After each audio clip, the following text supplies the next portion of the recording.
all of you that follow me, a majority of you have gone through infertility or are going through infertility, but I just have this weird thing like, you know, I needed to suffer more. This is what we are looking like at 27, almost 28 weeks pregnant. Let's see what it tastes like. Less than a week ago, I didn't feel the baby move for well over 24 hours.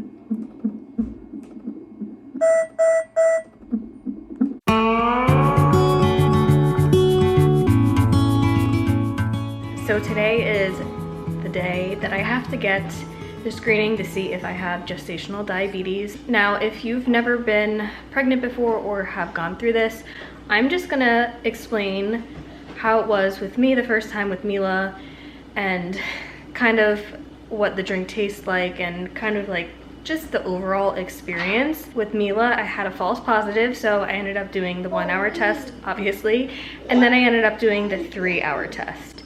But before I get into that, it has been a very long time since I vlogged, and there is 100% a reason for that.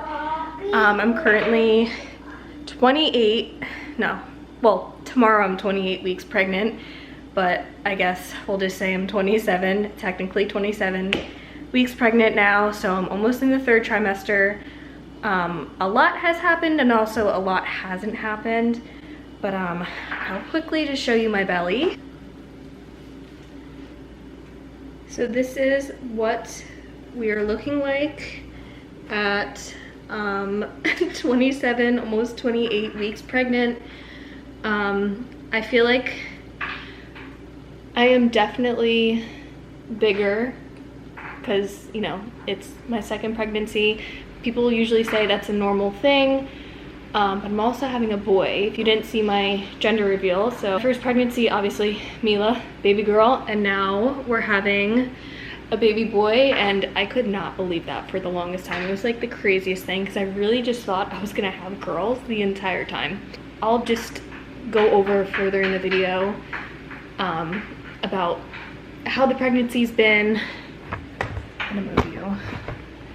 Oh yeah, and we got our kitchen not remodeled, but things are also looking a lot different in my house too. I have 2 minutes before I can take the test, or I really should actually start taking it right now. This is what the test looks like. Again, if you've been through this before, you already know probably how this thing tastes, how you feel afterwards. I need to find my phone real quick. Okay. I'm just setting this for the purpose of knowing, because I have to get my blood drawn exactly 1 hour after I finish drinking this. Okay, so my first time I took a clear one. I don't remember the flavor. It might have been like fruit punch or something. It was just obviously very sweet, so I've never tried the orange one. Let's see what it tastes like. Not that bad, but just tastes like flat orange soda. This one's actually, I feel like, a little bit better, but I'm going to drink this as fast as possible.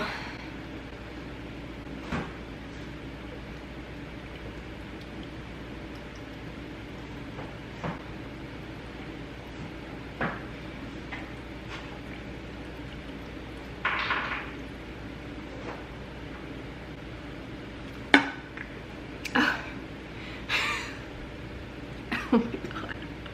Okay, so why I just drank it that fast? Oh my god, I'm gonna feel really sick probably in like a second. I just drank it that fast, so you just kind of avoids having to deal with all that sugar. I just drank 50 grams of sugar. I don't normally drink a lot of sugar or have a lot of sugar in general, but doing it that way, I barely tasted it. It's 1 minute and 40 seconds, 45 seconds later. So now that I have time, I have exactly like an hour. I'll explain what happened the first time. Okay, so this test is for the 1 hour, not the 3 hour. With Mila, they really start you out with a 1 hour test. So, you know, I was working at the time. I don't know if maybe I ate something wrong. I don't really know. But I did exactly what I did with this, took the test. good. And I don't know. I mean, I followed trying not to eat like a lot of carbs and sugar that day to not try to get a false reading, because they say stay away from excess sugars, sugary cereals, blah blah blah. Anyway, I got a false positive the first time, and they called me. I think it was like I failed by like 30 points. I was like pretty shocked. My doctor was pretty shocked too, but I then went into the 3-hour test, and this one is where I felt way sicker. I'll obviously keep you updated how I feel with this test. So with the 3-hour test, you have to be fasted. So my appointment was early in the morning. You can't, I don't think you can eat, yeah, no, you can't eat or drink anything. I think you can drink water, I can't remember, but you're fasted, so you're already super hungry. You go in. Mila just got into my AirPods, and she has a stinky. So I'll be right back. I think what I was saying before, you have to go in fasted. So you're really hungry. You already probably just don't feel good because, you know, you're pregnant and you didn't, you know, eat or drink or have coffee. I don't know. I remember already feeling like really sick. And I believe when I first got there, they took a blood draw. And then when I was sitting there, I had to drink the drink. And that's where I learned to drink it really fast, because the first time I drank it a lot slower. And when I was there, I was like, I'm just gonna chug it. And I swear that makes it just all better. Just try to drink it as fast as possible if you can. And then I drank the drink, and I think I waited an hour, and then I got a blood draw, then waited another hour, got another blood draw, and then waited another hour and got a blood draw. Results came back. I never had gestational diabetes, so it was kind of just frustrating because, you know, I never ended up having it. And going through that test, like that whole phase, because like again, you still are fasted, you only have this sugar drink in your system, and I believe this is 50 grams for the 1 hour, and for the 3 hours I believe it's 100 grams. So you're fasted, you're getting your blood drawn, you are surviving off of sugar. You just start to feel really, I mean, I felt really nauseous and sick and like lightheaded, and you really just want food, like but again, it's not the end of the world. I really don't think drinking the drink is the hardest part of it. I think kind of like the afterwards of like the crash maybe of all the sugar that you're drinking, and just, I don't know. I have well over 40 minutes before I have to leave for my doctor's appointment. I guess I'll just show you what our house looks like now. And we got new countertops. There was nothing actually wrong with my old countertops. It was more just, we eat here. We don't have a dining room table. We used to, and we never sat in it, not one time. So, and it was like 2 levels, how it was last time. I don't know why we picked it that way, but we decided to just go all flat because just more room for cooking, more room for foods and plates and everything. And this is Mila's new thing. She now knows how to climb up here, which is giving me a heart attack, but she's always just going after my diffuser. My kitchen had brown cabinets. These are the same cabinets. They are just painted. We saved a lot of money by painting them, and I don't want to say, I really shouldn't say we. Gino, my husband, did like 99%. I tried to help, but it was just, I don't know, it's really tedious, like sanding them down and repainting them and everything like that. But Gino does this type of stuff for a living. He's a contractor. He literally knows how to build a house from the ground up, how to install flooring. Again, we got new flooring too. So all new flooring all throughout the house. Now the 2 bedrooms, we're getting carpet because this is going to be Mila's new room. This is the master room where me and Gino are staying, and then this is Mila's it looks like a dungeon. This is Mila's nursery, but that's where the new baby's gonna go. This is where she's gonna go, and then we are going to build an addition. I'll show you our dining room, and then we have, you know, this is our dining room, and then there's going to be he's building a door, and then it's just going to be there with a new bathroom and everything. And Gino does all this work, so there was really nothing wrong with our house. We really just wanted to freshen it up. And this is vinyl flooring, so it's just very toddler friendly, flooring remade and try not to throw up. And I'll show more house updates later, but our house looks completely different now.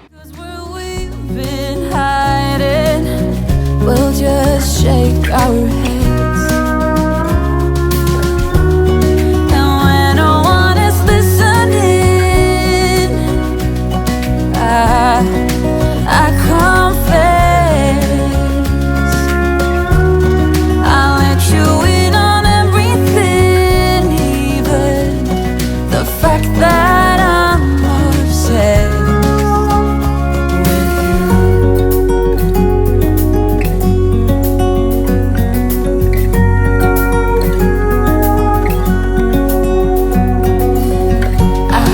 I don't scare you too much, babe. I wish to flatter, not alienate. Since I met you, my life's like a train, running smooth, I've been made for you. I always feel like I'm forgetting something whenever I go absolutely anywhere. So 42 minutes ago, I guess while I have some time to kill, I did want to like get into why I kind of, I guess, took a break from vlogging. And then I'll also tell you about the scare we had less than a week ago. I didn't feel the baby move for well over 24 hours. I ended up having to get a non-stress test. I'll talk about that first just because you may want to hear about that. So with Mila, I had a posterior placenta, so it was in the back of my stomach.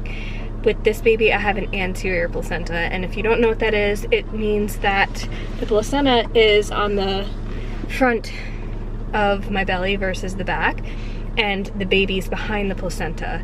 So I went from literally like day and night for placentas, I guess you want to say, and 100% I have felt movement way less. It took a really long time to even start to feel him. With Mila, I swear I was feeling her by like 16, 17 weeks, saw her moving through my skin. With him, honestly, I think maybe well over 20 weeks, maybe 23, 24, I don't know, like took a really long time to like finally feel him. And I'm thinking to myself, this is my second baby, why is it taking this long to feel him? But I really guess the anterior placenta can make that much of a difference. I felt like arms and legs sensations before. I felt like lumps and bumps, however you want to say it. I have felt him move before. And probably well over 24 hours went by during this period of time. It happened a few days ago, like 4 days ago. And, you know, I was starting to feel him. I felt, you know, arms and legs. I felt bigger movements.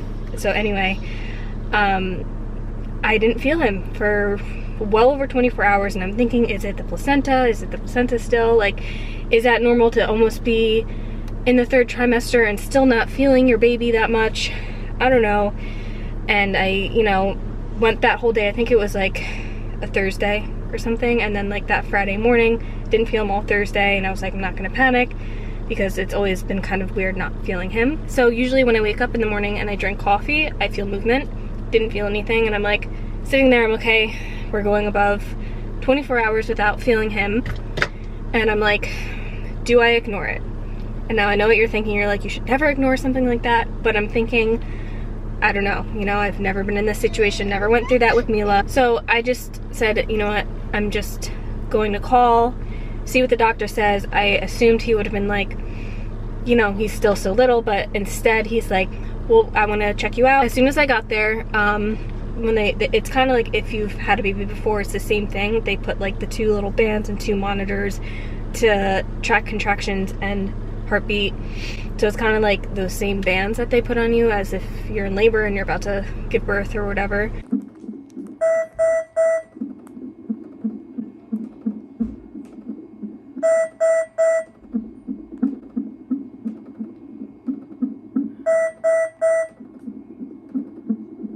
Like 5 minutes later, I started feeling him move. I'm like, this is really embarrassing, like thinking to myself, but everything was perfectly normal. And then when I went to go get the ultrasound, he was perfectly normal. My fluids were perfectly normal, but I saw him kicking into the placenta and I didn't feel it. I was like, that's pretty crazy. I was like, I don't feel that. And I'm looking at it, he's moving in me and I don't feel that. That's crazy. But I really guess the placenta does have that effect. So, another thing too, he's currently breech, which is scaring me because Mila was head down by this point, but I know they're like, you have enough time, you have enough time. But yeah, I had that little scare and the doctor's like, don't ever ignore if you don't feel the baby. So I'm just always gonna keep an eye on it, and I guess if that happens again, I'll call. But ever since then, the movements have been regular again. Like, I just felt him move right now.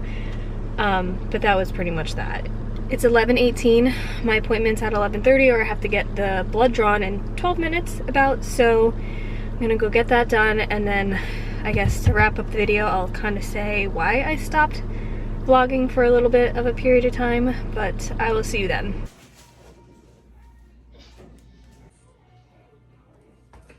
Mila, no, don't touch it.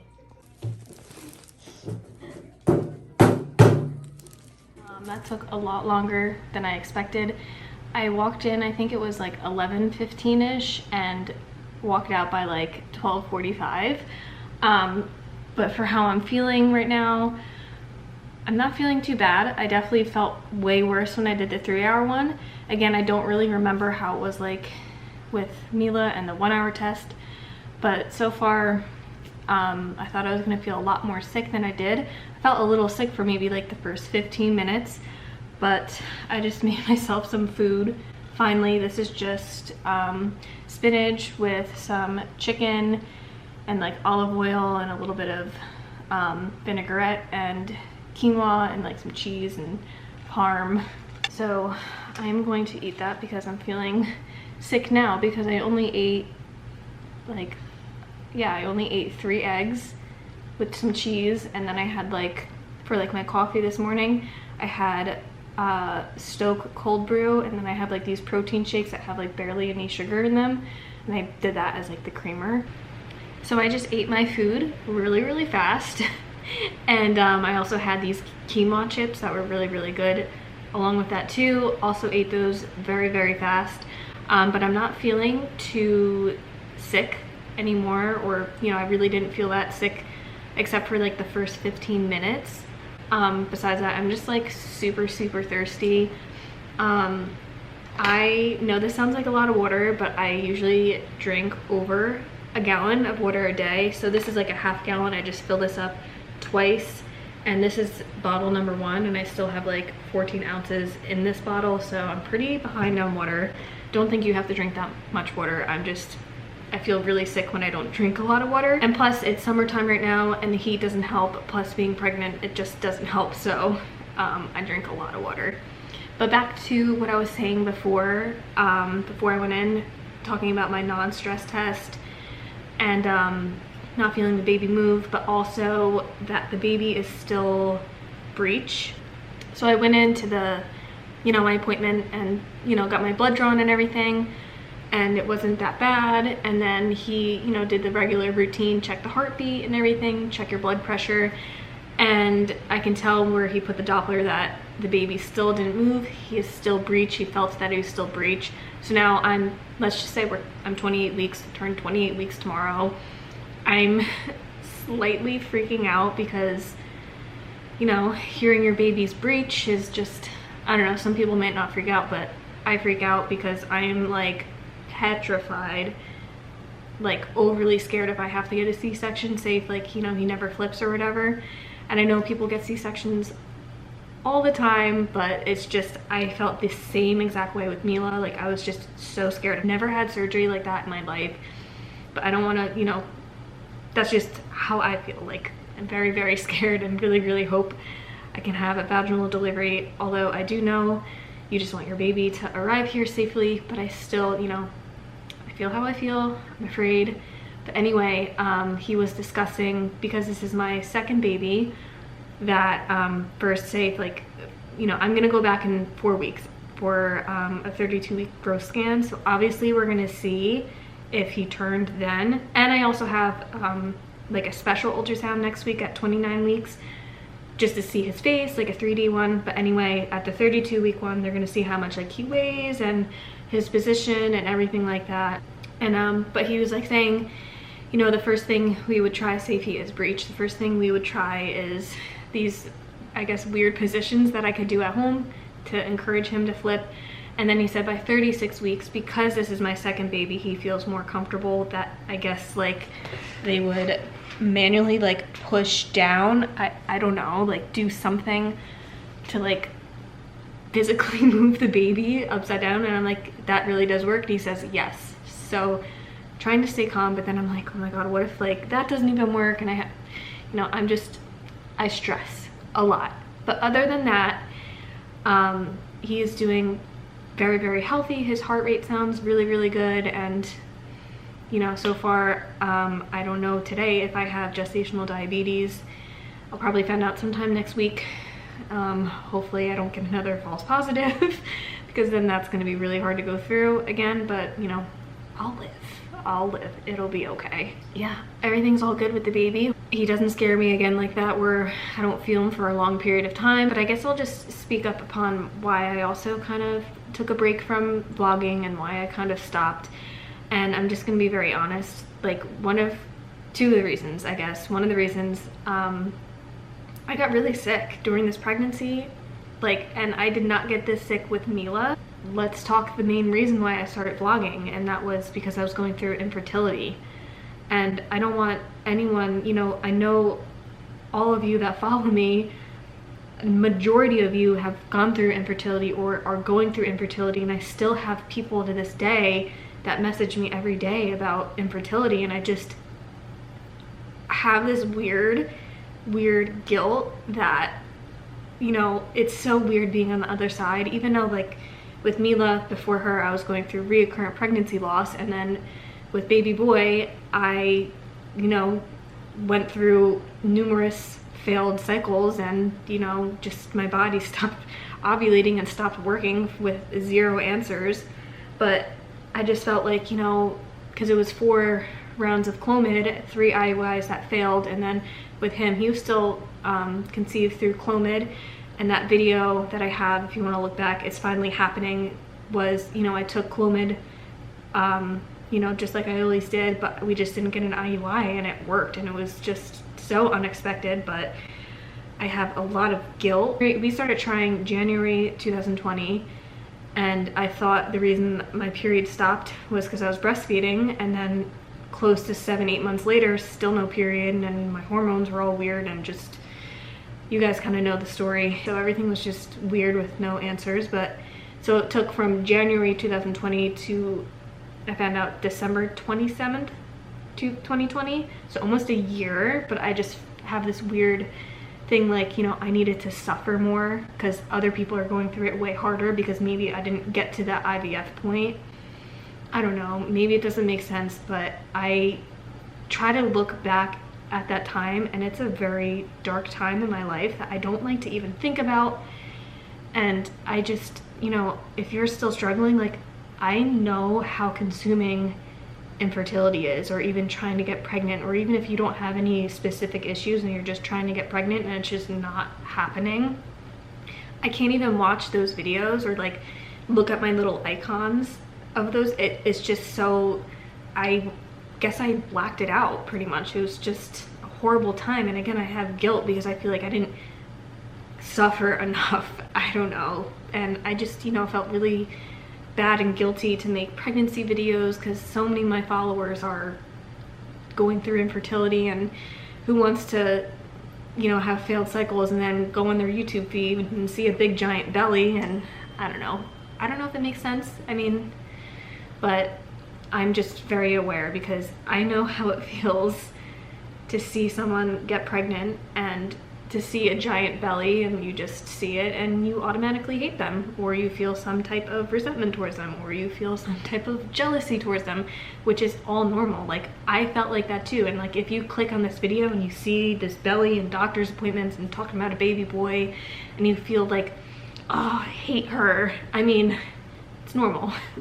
You know, it's just sad that anyone has to go through infertility or suffer through you know, anything. So I guess that's why I kind of stopped. But at the same time, I do want to, you know, document my pregnancy and look back at these, you know, happy videos at the same time. And I at least made this video that, you know, because I don't remember much of being pregnant with Mila, and I really missed being pregnant with her.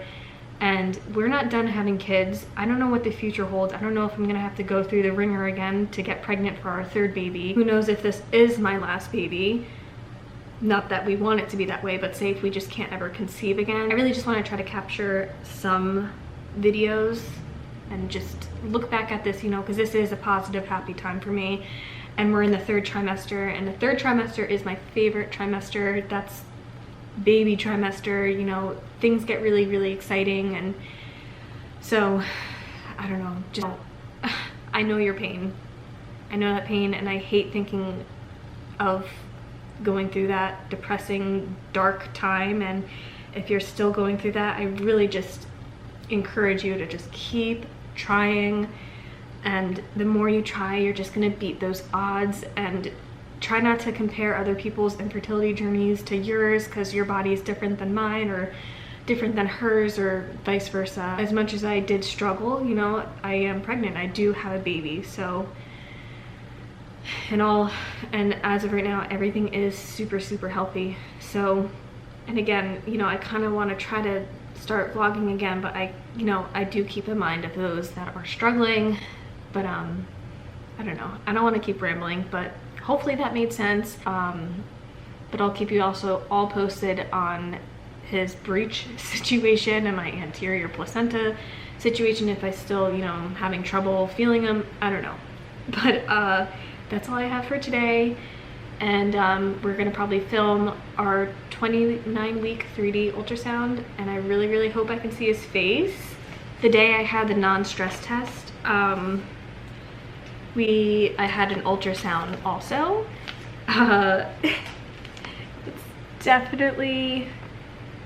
He's definitely a boy. And we tried to like see his face a little bit, but it gets hard once they get like a little too big. But he was pretty stubborn. Like here, his legs were actually crossed. And she tried to see his face in 3D, and like this looks like just nothing but like a blob. But like here, here and here is his a foot and a hand going like this. So say like this is a foot and this is the hand, so it was like this. Literally couldn't see anything. But hopefully we'll get lucky next week. But I'm gonna stop blabbing. Hope you enjoyed today's video, and my heart is for you if you are still struggling, or you know, whatever journey you're going through. Just know I feel for you, and I wish you the best of luck.